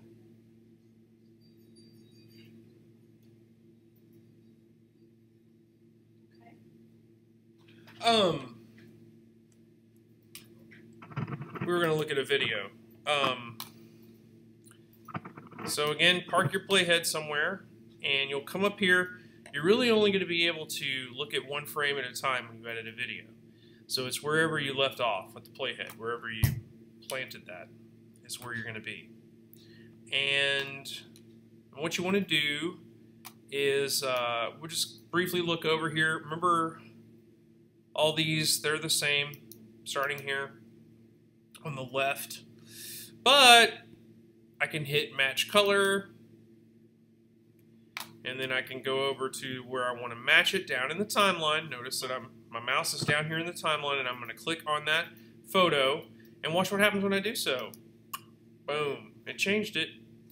Doesn't look exactly the same, but it changed it some. Okay? You can kind of see how that worked, okay? That's a match color. So you basically say match, and then you just tell it what to match. Click on it. It'll match to another individual frame, but it does it to the whole video. When it changes it, it does it to the whole video.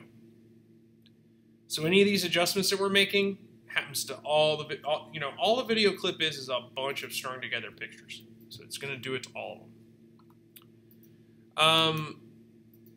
The painter's palette is exactly the same. Cropping is exactly the same. Believe it or not, you can have kin burns going on inside a video clip. Yep. Exactly the same. Stabilization, don't bother with that. I mean, it works okay, but it takes forever. So please don't click on it. Today, anyway. Audio. Volume. Alright. You've got mute. You've got volume level. Again, this is the same as that horizontal line down there. So this one I would want to turn down because it had a lot of yellow in it. Maybe not quite that far, but fairly far. Then we've got reduce background noise and equalizer. These are more audio edits. I don't know if many of you guys have ever used noise reduction in audio before. Has anyone ever tried that? There's a price to pay. It will take out noise, but at a price, because it makes you start to sound real tinny, and yeah, it just sounds like you're inside a tin can. I'm not sure. I don't have a lot of knowledge base in audio mixing, but I do know, sometimes it's not even worth it to me, but you can try. Equalizer, you can pick among these. Voice enhance is probably one you'll use a lot. Unfortunately, you can't get in here and do this manually. You got to pick a preset.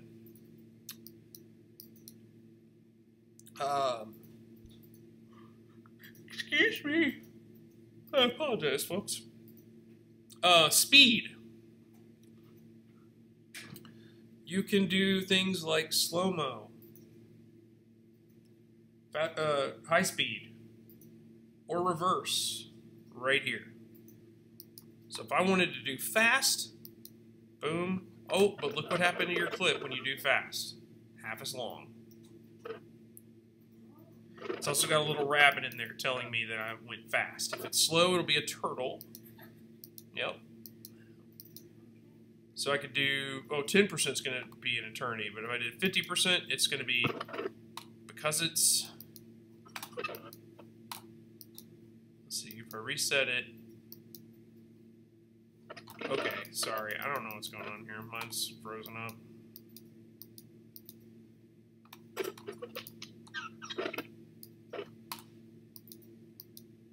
There we go.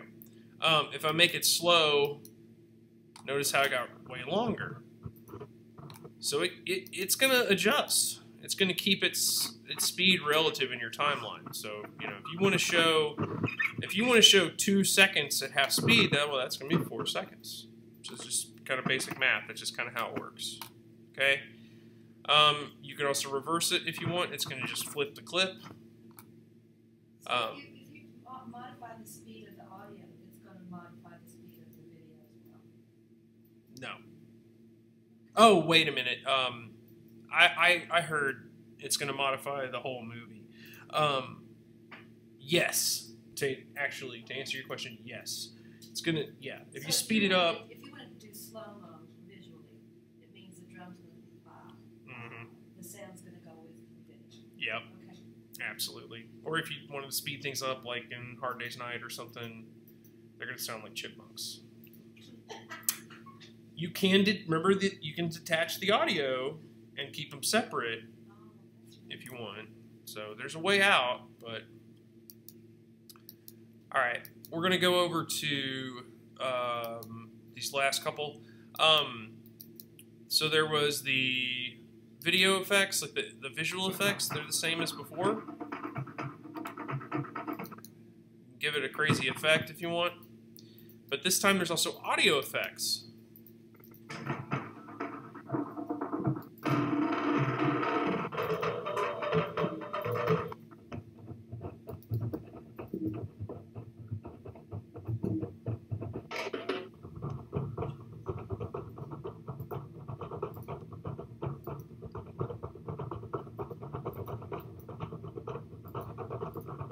Okay? A lot of funny ones to explore. Some of these sound hilarious when someone's talking. I wish I could... If I could find something really fast, I could show you at least.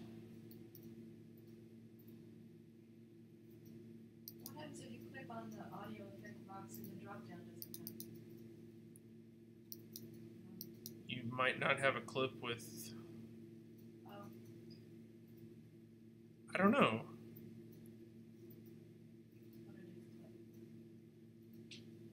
Okay, there it is.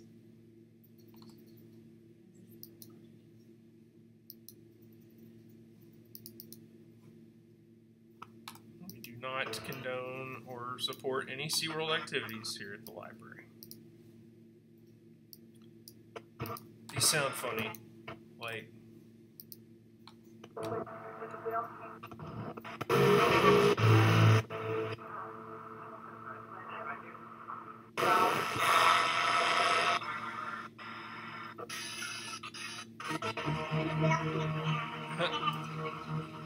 So you can chipmunk them without speeding it up too. There's like an alternative way to do it. Okay. You guys will get to the SeaWorld stuff later in Final Cut Pro class. Your audio disappeared on you? Is that what you said? I can't remember from a minute ago. Oh, you were looking up here, right? Okay. And that's it. That's it, folks, pretty much.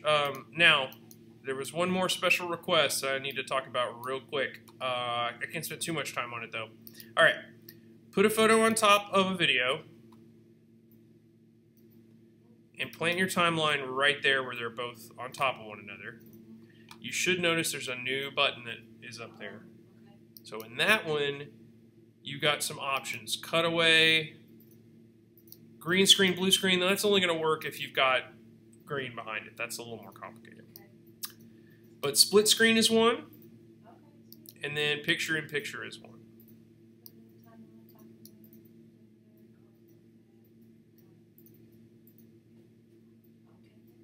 Yeah. And then you've got a lot of options within picture in picture, but the basics are positioning it, stretching it. But, I mean, there's all kinds of weird stuff that you can do. You put border on it. So, shadow. And, of course, split screen, you can orient it. Do that. Yep.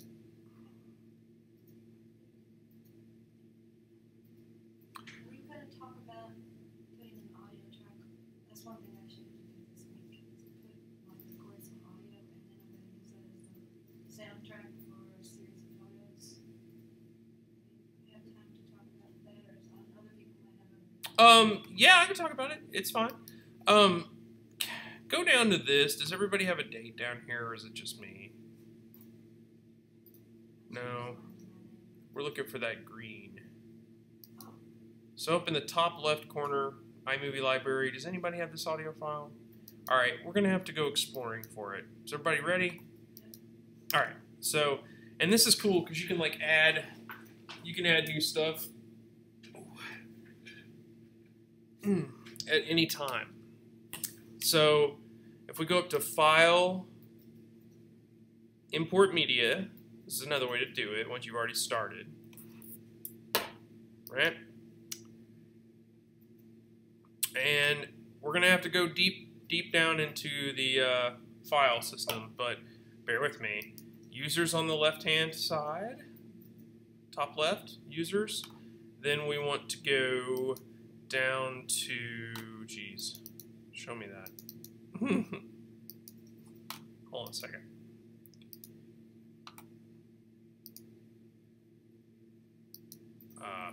Okay.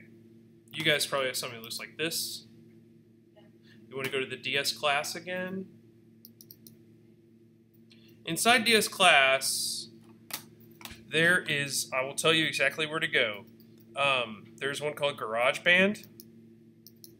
Alphabetically, go ahead and grab either the Buffett or the Stairway to Heaven or the Ides of March. It doesn't matter to me. Grab Stairway to Heaven and then import that. And then you should see that up inside your events library. Yes. Oh, never mind. Mm-hmm.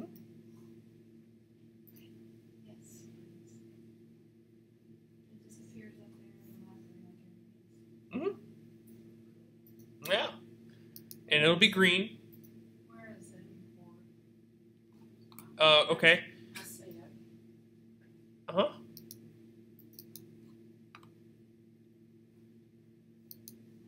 So I lost my menu bar across the top.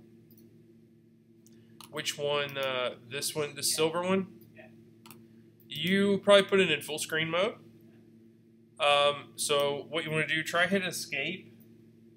It probably isn't going to do anything. So what you want to do, you're doing this. Push your mouse all the way to the top. Okay. Then hit that green button. And you'll come back.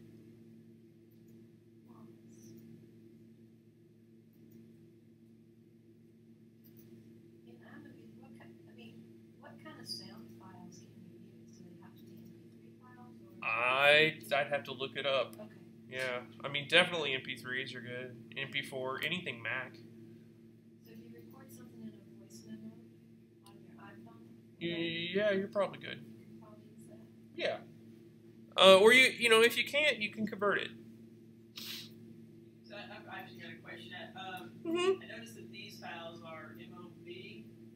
Do you know what's the other? Is it MP3 or MP4? Will Mac support those, or does it? Oh, yeah. imovie? Oh no, MP3 and MP4 basically are Mac. Okay. I mean, not exactly, but MOV is definitely Mac. I guess Windows works. Windows doesn't work too well, I don't guess, on imovie. That's a deal. Oh, well, you got to get QuickTime, but yeah. Oh, different apps can. I mean, like Windows itself doesn't love it. It probably can open it these days. What iMovie doesn't like and what Macs don't like are APES and WMV. That's Windows Media. Yeah, they are horrible. And maybe a couple of others, but most stuff's good. And if you can't get that to work, you can convert it. And there may be some changes in when you convert it in quality, but yeah, it's just kind of how it is. And converters are free. Just do some YouTubing. I mean, but we can look real quick. Let's see.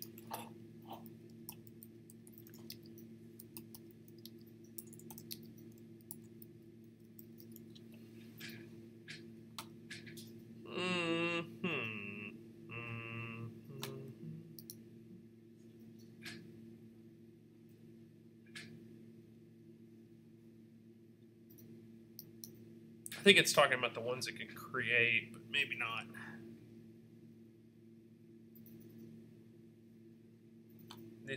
That's all.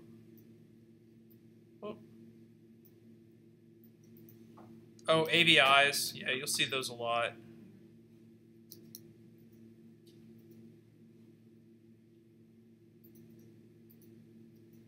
JPEGs, motion JPEG, that's good. It doesn't like Windows, though. See, it says here, DivX, Windows Media would need to be converted. You're probably going to have... The only thing, I would say Windows Media File is going to be typically the one you're going to run into for stuff that you've made yourself or anything. Unless you're downloading, like, weird Russian torrent videos, pirated videos, you're probably not going to get any of those weird file type video file types. Good question, though. So audio, you can drag it down just like before. You can really stick it anywhere on your timeline because it's separate from the video. It's sort of like an attachment to the video. The video is your main backbone, and the audio is just hanging out along for the ride. You got the volume that you can adjust vertically here, just like we had before. Wherever you see both of these waveforms, though, you're going to have double. I'm going to have a song and the drummers. May not want that. I probably don't. But you can trim and split the clip just like the video files.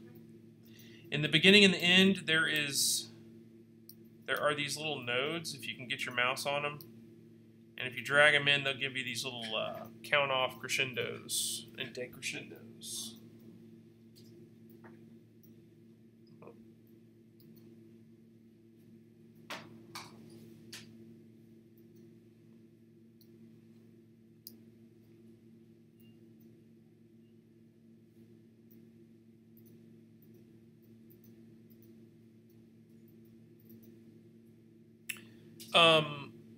There's, again, the Final Cut thing, there's even more precise ways that you can have audio go in and out, in and out, in and out. You can control the volume at any time, anywhere. That's the circle of life. But that's basically all that, that's audio. It's not that different from video. It just, you don't have any image to go with it. So I'm going to go ahead and get rid of it for now. Okay, got 1, 2, 3 things to look at. We're almost there. I want to show you some more stuff. I want you guys to look up here in the events browser. Back up here in our raw materials, because we're going to actually look at some different stuff. Now, my media, that's your stuff. That's the stuff that you put in there. Everything else, well, some of the other things are stuff that, you know, the Apple Corporation has been nice enough for us to let us use. Such things as transitions and titles, which are the ones we're going to look at. Audio, that interfaces with your iTunes library. That's all that does. Or your GarageBand, your sound. Actually, there's a lot of good sound effects in there. But yeah, we can look at them. So you want to go to audio here at the top. See where I am there? And then over on the left-hand side, you can pick sound effects, and then there's all kinds of good ones. And you can just click on them to hear them, or hit spacebar to hear them.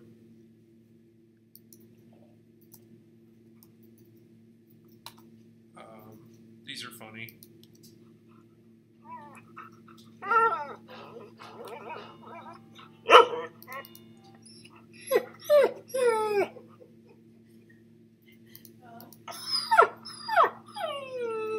Poor puppy. So, and those are all copyright free, so you can just use them to death. Yeah, it's pretty cool. Titles, we'll go ahead and go over to titles, though, because we're getting kind of low on time, but those are fun there. Also, check it out. I don't know if you guys noticed, they're searchable. There's a little search box in the top right-hand corner. You can find what you need, hopefully. That way, there's also lots of jingles and basic little silly elevator music kind of sound and stuff that you can use, too. So if you find something up there, you just You own that stuff. Well, you don't own it, but you got an unlimited license on it. And you just pull it down? Just pull it down. Oh. It's just a little audio file. Like, it'll be a little green box. Okay. It's like clip art, but the kind you hear. Yeah, clip sounds. Canned laughter. You know, you can make yourself a sitcom. Hey man, who's like regular family evening time is a sitcom? Like, you know, welcome to Roseanne. All right, well, not my house, but all right. Yeah, I mean, give you guys enough time. You'll be like the regular Wolfman Jack here in a minute at least. All right, titles. This is how you get text. So again, I'm just moving one over here, kind of right here in the middle. Titles. Now, you don't, of course, you get to type in what the titles are, but in iMovie, as opposed to Final Cut, in iMovie, when you click on them up here and you see the preview, this is where your text is going to be. You can't really move it around much. I know, kind of dumb, right? But don't blame me. I didn't make it that way. Also, as you hover through them, that's the animation that's going to happen. Anything you see that's black, that's your movie. It's going to show through. Like boogie lights, some of these are animated. Depends on how fancy you want to be. You don't have to be fancy, but you can be. Okay. So let's just pick one. I'm going to pick just this basic one here, and I'm going to drag it, and I'm going to drop it. You want to put titles on the top. If you don't, you won't see them. They'll be there underneath the, yeah, so, okay. So everybody do that, and then we're going to look a little bit at your options that you have with it. So first off, you can type in what you want it to say. So it'll be either a movie title or a movie credit or some kind of subtitle or label identifying someone or something, okay? The length, and look, here's an example of when I might want to zoom in, right? If I want to see my title a little better, I'll zoom in. And if I want it up for 4 seconds, that's good. If I want it up for 10 seconds, it'll be up for a long time. Some of them, it's hard to make them longer or shorter because of the animation, so not every title is the same.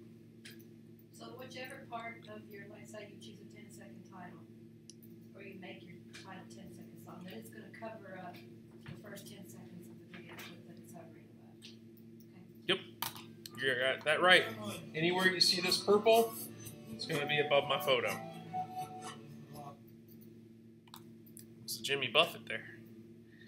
You've got font option. So again, you're going to make your choices about the specifics up in the top right corner in the viewer. You've got different font types. Okay. You've got alignment. You got font size. You got alignment. You can do bold, italic, or outlined. And then you've got colors. And it looks like black is your only outline. I know, it's very limited. It's very limited. But they want you to buy Final Cut, you know? And Final Cut, you could do hundreds of things up in here. But, yeah. And you can't even move it around. That's what I hate. You can't drag it up and down. Like, that's kind of a bad design. I can understand not having a ton of bells and whistles, but being able to position your text is kind of huge, if you ask me. But what do I know? So how'd you get your title to show over the top of your image? If yours is not doing that, that's a big problem. What? Okay, never mind. I think I misunderstood something. I'll go back and try. Let's see what's happening on the right side. All right. We've got 4 minutes. Just kidding. We're going to go a little over, but not much. Every second after 8 p.m., I'm not getting paid, so I'm just kidding. That's how much I care. We got to move on to transitions real fast. So I got to show you transitions. 1, 1, 2, 3, 4, 5. Now I know this has been in the news of a lot lately. No, I'm kidding. It's the don't worry about backgrounds for right now. Transitions are more important. We gotta go with what's right. Now transitions are stuff we see all the time on TV and video. We don't think about it all the time. You don't have to have a transition. So as many of you have probably seen, you can go from one clip to the next instantly. But if you want to get a little more artistic with it, there are these transitions here that you can utilize to go between one and the other. So cross dissolve is a very common one. Now, where you want to drag and drop these are in between the clips on those little black vertical bars. Drop them right on those puppies.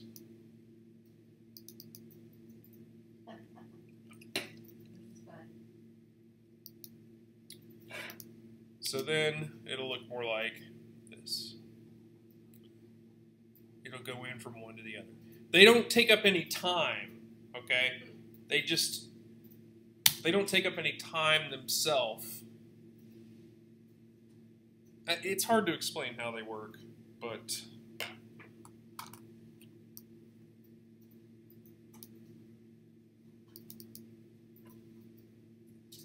like it doesn't change the overall length of your video. It just changes like what you're seeing while something else is coming on board. It's kind of weird. Yeah. And there's a lot of them, so they're fun. But it does distort, like if it's a long duration transition, it does distort the beginning of the next clip, right, or the ending of the previous clip. It's not like you, otherwise you would literally be adding something between edges. But anyway, that's what I've noticed before. That it sort of doesn't really chop off the beginning, but it changes the way the beginning looks of the next. You know what I mean? No, I hear you. It's kind of strange. I know what you mean. But it's good to know that it doesn't change the actual duration. That's helpful. Mm-hmm. To know. So those are the transitions, and now at the end we're ready to bake our cake finally at long last. So I want to talk about the options there. Before that though, and you always get another chance at the end, are there any questions? Yes. Can you adjust the length of your transition time? They're all going to remain at 1 second. No, you can adjust it. So see the little hourglass guys? If you double click on them, you can type it in. Okay. I'm sorry, I forgot to mention that. But you're going to be limited to, it has to be shorter than both of them. Because if it's like, the transition is longer than the clip, it won't. It'll get mad at you. You can also do that nice apply to all if you want. And it'll tumble down. That's a good question.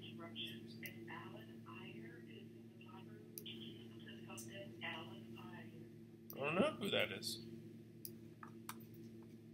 Any other questions before we do this?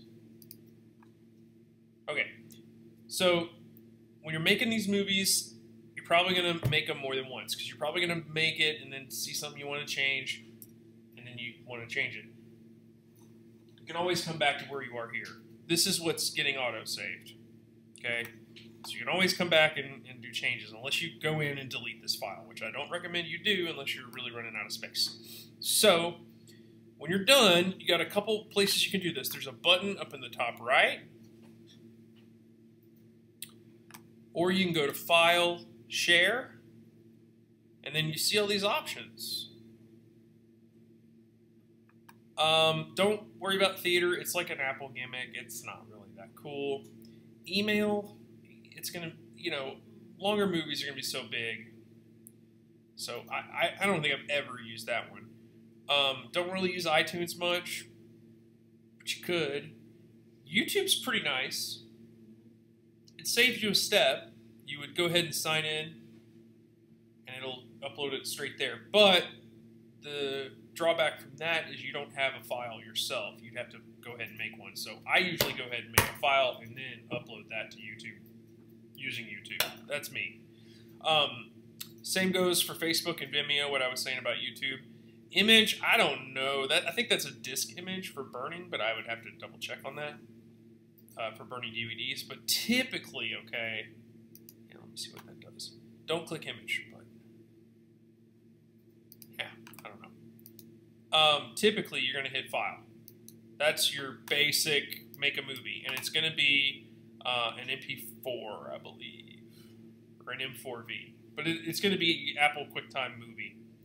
But you'll be able to play it on a PC. I mean, as long as it's since 1995 or something, you'll be okay, I think. You can kind of preview it here. So, does everybody have this window open? This gives you the most, this is just your basic export.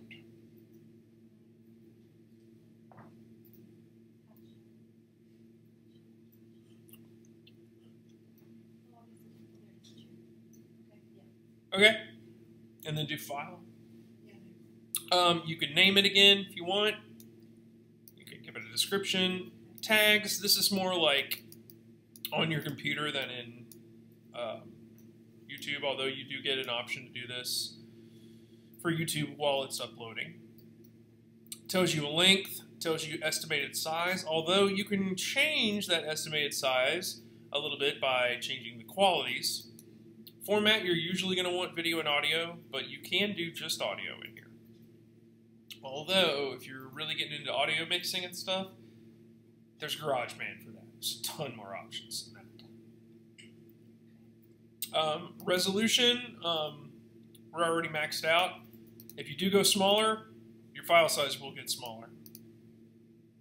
But that's just resolution. That's how clear it's going to be. If you've bought a TV anytime in the past decade, it's like, or a computer monitor for that matter, or camera. What am I saying? Quality, again, options. High is really good. You can always do custom, and then you can really change the frames per second there. ProRes is good, but it made it huge. Like, before I was at not even half a gig, okay? And at ProRes, I'm at 3. And I will say this, iMovie is kind of like Final Cut in that it loves to make stuff huge. And that's going back to like what I was telling you about an hour and a half fitting on a DVD. It's something that it does to that hour and a half, making it huge. And it'll be under 4.75 gigs or whatever will fit on a DVD, but I mean, man, this is 2 minutes, 39 seconds long. I don't know how on earth it's getting to be 3 gigs. I mean, that's huge. And it likes to make stuff huge. I think the idea is it's like, it likes mastering, and like, you know, the bigger it is, the better it is for editing. It might be a little slower, but when you're sharing it and you're moving it around, you want it to look as good as possible, being as small as possible, if you want to be sharing it and sending it. And I don't ever mess with the compressor, so I don't check add to theater either. And then you would click next, and then basically now you're just deciding what to name it and where to put it. So I'm going to put it on the desktop. Again, remember, where's your file? Where's my file? What's my password? What's my password? What do you mean you don't know? You're supposed to know my password, man. You work at the library. How can you not know that? All right. Huh? DC class. Oh, well, yeah, but it's an email or a Facebook password or MySpace, even better. So then And you just hit when save. you send to Vimeo, you just go to the desktop and pick it off the desktop. Yeah, you can do You've that. got the file on your computer. You kind of got a little more flexibility, yeah. So now that it's going, remember how I talked about that circle up there? Of course, at the end, you just hit save. You go ahead and commit to it. And then in the top right, it'll tell you, and it'll tell you how long, and it's going to be a minute. It's going to get shorter, but it'll still be 2 minutes or something, or so. That's all I got. Yeah, I do throw a lot at you. I know, I'm super loud and obnoxious and stuff. I do my best. If you would like to evaluate me, there is an evaluation. I think, gosh, oh wait, you guys may not have it on your screen. If you don't, it's okay. Does anybody see this If you look on the lower right, do you see a globe? In the very lower right of your screen? Do you have a little white square next to the globe, a little Safari document? It says Digital Studio Class Survey. If you hover your mouse over it, you guys have that? Oh, sweet. Well, if you click on that, who's with me?